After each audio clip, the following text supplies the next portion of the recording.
Latest టెక్నాలజీతో చిన్న injection తో నన్ను పూర్తి ఆరోగ్యవంతురాలను చేశారు. Elite spine and pain management centre, Manikonda, Dilsukh Nagar.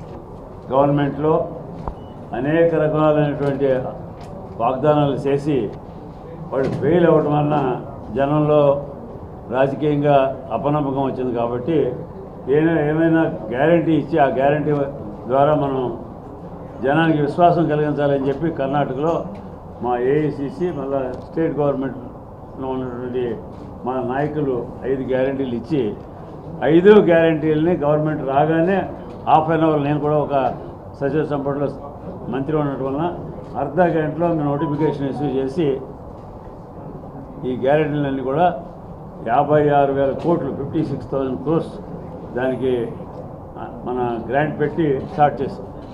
దాని నుంచి మోదీకి తల తిరిగినట్టు అయింది దేశంలో. ముందు ఆయన మోదీ గారు చెప్పారు వీడు చెప్పినటువంటి గ్యారెంటీలు ఇవ్వడానికి సాధ్యం లేదని చెప్పి కర్ణాటకలో విధానసభ టైంలో 36 సార్లు వచ్చాడు. 36 సార్లు వచ్చినప్పుడు కూడా ఈ గ్యారెంటీలు ఫాల్స్, కాంగ్రెస్ గవర్నమెంట్ ఊరికే మీకు దారి తప్పిస్తామని చెప్పి మాటలు చెప్పారు. గవర్నమెంట్ వచ్చిన తర్వాత నోటిఫికేషన్ ఇష్యూ చేసిన తర్వాత ఇస్తే ఈ గవర్నమెంట్ అంతా ట్రెజరీ లూటీ అవుతుందని చెప్పి, ఖాళీ అవుతుందని చెప్పి మోదీ గారు భాషణ చేశారు ఢిల్లీ నుంచి.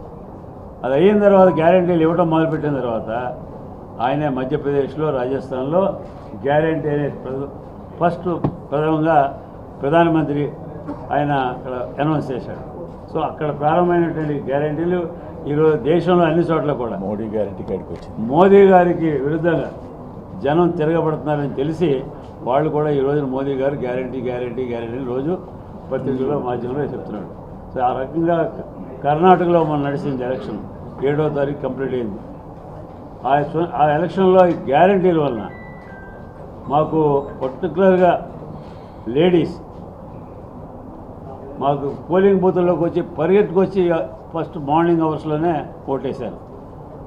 అన్ని 28 స్థానాల్లో కూడా అతి ఎక్కువగా మహిళలే అందులో పార్టిసిపేషన్ చేశారు.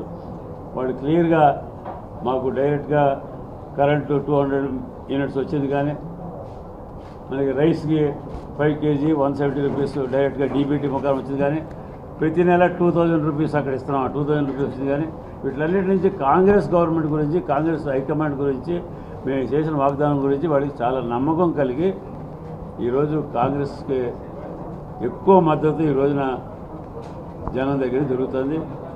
రైతులకు కూడా మీకు ఆల్రెడీ వెంకటేశ్వర గారు చెప్పినట్టుగా మన్మోహన్ సింగ్ గారు గవర్నమెంట్ ఉన్నప్పుడు రైతులు కష్టంలో ఉన్నారని చెప్పి 72,000 crores లోన్ వేవర్ చేశారు. 10 yearsలో మోదీ గారు ఒక్క రూపాయి కూడా రైతులకి లోన్ వేవర్ చేయలేదు.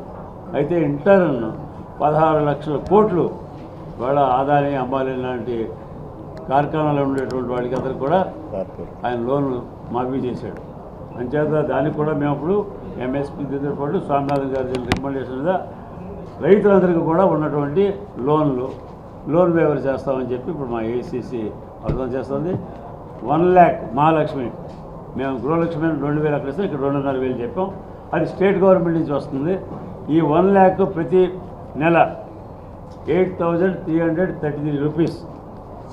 కేంద్రంలో మా గవర్నమెంట్ రాగానే 8,330 రూపీస్ ప్రతి లేడీకి, అంటే ఒక కుటుంబంలో ఒక లేడీకి, ప్లస్ స్టేట్ గవర్నమెంట్ ఇచ్చి ఇక్కడ తెలంగాణలో 2,500.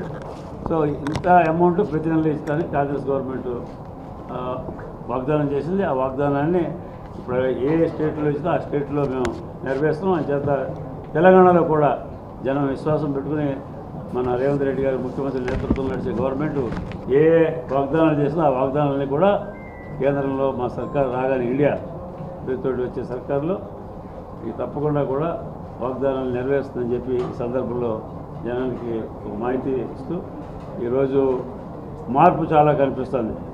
మా దగ్గర కర్ణాటకలో లాస్ట్ టైం ఓన్లీ 1 సీట్ ఉండే కాంగ్రెస్కి, 26 బీజేపీ ఉండే. ఇవాళ మేము అక్కడ 20 సీట్స్ నెగ్గుతున్నాం, 20 సీట్లు. అలాగే తెలంగాణలో కూడా ఇప్పుడు ఉన్నట్టు నేను కూడా అబ్జర్వర్గా వచ్చాను. నేను ఆల్రెడీ స్టేట్ అంతా కూడా చూశాను. ఇప్పుడు ఇక్కడ కూడా 12 నుంచి 13 సీట్లు నెగ్గేయడానికి అన్ని రకాలుగా జనం తయారుగా ఉన్నారు. మార్పు రావాలనే ఉద్దేశంతో జనం ఉన్నారు. అంచేత రేపు జరిగేటువంటి ఈ ఎలక్షన్లో ఎక్కువ రీతిగా రైతులు, మహిళలు, యూత్ అందరూ కూడా కాంగ్రెస్ పరంగా ఉన్నారనే అభిప్రాయం మాకు కలుగుతుంది. ఆ రకంగా మీ ద్వారా జనానికి కూడా మేమంతా కాంగ్రెస్ పార్టీ ఇచ్చిన వాగ్దానాలని 100% నెరవేరుస్తామన్న మాటని మీ ద్వారా సమాచారం ఇవ్వాలని చెప్పి మీకు వినతి చేస్తాం. ఏవిరా బిడ్డాకి ఇదేనా రావడం? అవుకాక గదేంది మీరు ఓట్లేనికి పోలే? ఎవరికేస్తే ఏం లాభం? పెట్టిన దానికి 10 ఇంతలు సంపాదించేటోళ్ళే కదా. తెల్లని అన్ని పాలు కావు, నల్లని అన్ని నీళ్లు కావు. అని మోడీ చెప్పి అవు మామా, మనం ఓటు వేస్తుంది మన ఆర్థిక వ్యవస్థను ఇంకా పెంచడం కోసం. ఎన్ని కష్టాలు వచ్చినా మన కోసం నిలబడుతున్న గొప్ప నాయకుడి కోసం. ఒకప్పుడు టెర్రరిస్టుల విధ్వంసాలతో, నక్సలైట్ల దాడులతో దద్దరిల్లిన నా నేల ఈ రోజు ఎక్కడా ఉగ్రవాదుల దాడులు లేకుండా, మతం పేరుతో మారణ హోమాలు లేకుండా ప్రశాంతంగా ఉందంటే కారణం మోదీ కాదంటామా? మోదీ గారి అడుగులో అడుగు వేస్తూ నేనుంటాను. మరి మీరు కమలం గుర్తుకి ఓటేద్దాం, బీజేపీని గెలిపిద్దాం. మోడీ మన అందరి నేస్తం, బీజేపీనే గెలిపించేద్దాం.